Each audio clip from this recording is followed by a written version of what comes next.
yung challenge mo, may 1,000 ako. Pero ako naman ang magbibigay dito sa madadaanan natin kung sino ang gusto kong bigyan. Kaya ka na ba sa 1,000? Wala pa. Pero wala kang bariya, dagdag mo na lang to sa puhunan mo. Ikaw ang napili ko para bigyan ng 1,000 pesos.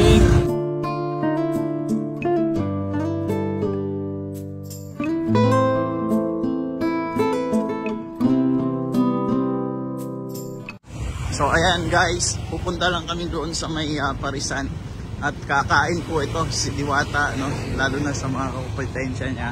Ayan, doon makikita nyo, kasama natin yung isang vlogger din dito. Hanap ako ng Parisan kasi nabahin ako. May Parisan ba dito banda? Wala. Saan? Ayan. Diwata meron dito. Matang Diwata! May Paris. Nahimik dito ah. Ayan, may Paris. Pakita mo may Paris. Kaya tayo pumasok may Paris eh. Pagkain ako ng Paris mo, madam. 90. 90? Wala bang tawad? O sige, pagkain nga. Isang order lang. Isang order lang? Dalawang order po kakain po kami. Kakain ka din? Dalawang order! Hello. Sino may-ari si ate? Si Madam. Si Madam.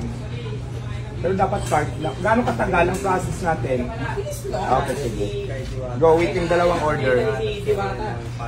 So ayan, kasama po natin ngayon si Hello Fatima.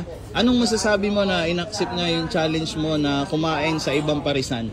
Naku, unang-una, parang feeling ko hindi nga tatanggapin kasi syempre kompetensya yun eh, 'di ba? Kompetensya from the word kompetensya. So syempre, kung gaya ngayon nandito na tayo, so exposure na rin to sa ibang Parisan, gaya nung napuntahan natin since ito na po yung pinakamalapit.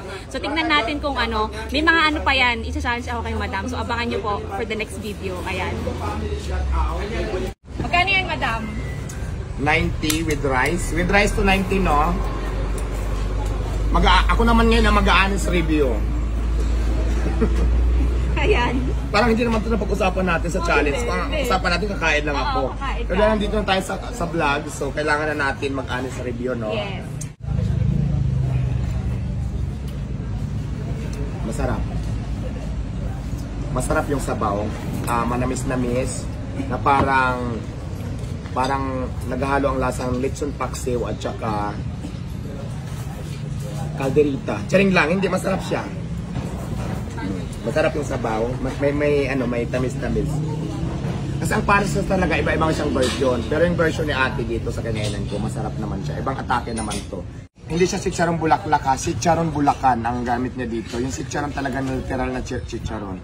Kasi ito parang lechon paksiw. Lechon paksiw, no? Lechon paksiw. Sarap. Lechon paksiw nga siya. Paano nakagat ko yung dila ko? May nagchismisa na naman dyan. So, nagchismisa na naman ako. Ako, ilang taon? 42. Totoo yan, real yan. Real ed. So. Pero mukhala ako 16 years old kasi baby face ako yun. Totoo nga si Madam Opak. Diba? Focus. Kahit i-focus mo pa kung, di ba? Magsa-17 naman kasi na-matured na ako dahil nainitan tayo kanina sa paglalakad natin mapunta dito. Nagkakangkong ako, okay, sideline ko na rin yan dati dahil, di ba, pagkakaperahan din siya sayang, tapos uling, ganyan, marami akong pinasukan. So, alakal, ganyan. ano pa? Bago ka naging Construction, nag-construction. Di ba, kontesera ka din? Kontesera din si Madam Diwate, di ba, sa Showtime. Yeah, Miss QA, tapos ako ang tinanghal na Miss Pasay Cemetery 2018. Totoo yan? Cemetery? Totoo? Tapos? Yan ang mga crown ko, hindi na mga agad. Tika lang, yung bunganga ko, tanong ka ng tanong, puno ng bunganga ko, na tumagot. Sorry. So, di bale yung naging kontesera ka sa TV, sa Showtime lang or may iba pang station? Meron, lumalaban ako ng madalas kong salihan talaga yung hindi yung pa-cute na bakla na sa mga, kasi maraming klase ang pageant, mayroong Miss G Pangkalawakan, Miss G Bangungot, Miss G Nakakatakot, sa mga ganyan. So mayroon naman Miss G na yung prestigious na Miss G na mga Diyosa talagang labanan. So maraming klase ang pageant sa mga kabaklaan. So doon ako sa Sambako Bagay, binibining nakakatakot. Yes. So, yun nga, tama ka kasi ako ang nag-title nung mga time na sumasali ako. So ngayon naman, hindi na ako sumasali kasi siyempre busy na nga ang beauty ko sa pagninegosyo. So ibang atake ko naman ngayon. Paano ka ba napunta sa Parisan? Kasi dati sa lugar na ito, marami na din nagpa-Paris talaga. Parang kasi nung mga time na nagtitinda ako, hindi man yung Paris. Kasi habang nagtitinda ako, may mga nagtatanong, may Paris ba kayo? Mga ganon. So parang nagkaroon ako ng interest. So yun nga. Tapos meron akong friend na marunong magluto. Oo. At the same time, pinag-aralan ko na din, nagpaturo ko sa kanya. Hanggang ngayon, kinaral ko na si Paris. So naging Diwata Paris overload na siya. Ganon yung story ng natin, Parisan. So ano pa, madam, yung parang pinaka looking forward mo ba? Kasi may level up na talaga yung Paris. Anong looking forward? Parang Tagalogin mo nga. may pinapangarap ka pa ba? Kasi ito, steady na siguro yung income. Siyempre, hindi ko na yung tatanungin. Personal na yun privacy na yun. Nangangarap pa ako na magkaroon ng maraming lalaki na mga gwapo. Ay! Yan ang pangarap ko talaga sa buhay ko. Sige. Kasi kadalasan hindi masyadong gwapo yung naging lalaki ko. Parang doble ako sa labanan. Gagastos ka lang din naman, parang i-full na natin. Kailangan doon tayo sa mga gwapo full talaga. Pack, ganon. Full pack na talaga. Diba? Ilan po kayo magkakapatid, madam? Medyo Actually, 4 kami. Ako lang din ang may hitsura. Lahat sila Hindi naman kami nagkakaroon ng hitsura, pero ako ang nangingibabaw talaga. Panganay po ba kayo? Pangilan Bunso. ka? Bunso. Ay, pares tayo, madam. O, diba? Bunso din ako. Bunso. Bunso. Tapos yung parents niyo, mama, papa niyo po? Wala na akong father, mother na lang. Yung mother ko siyempre may edad na din, pero support na lang din ako sa mother ko kung anong gusto niya. Masaya naman siya sa buhay namin ngayon.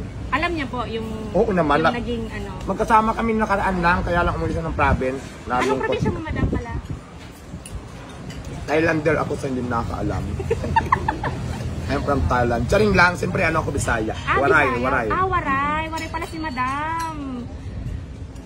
Tapos yung mga kapatid mo po, kasama mo din dito May mga asawa na sila, kanya-kanya na kaming buhay. Pero yung mga anak na lang ng mga kapatid ko, yun ang kasama ko dito ngayon.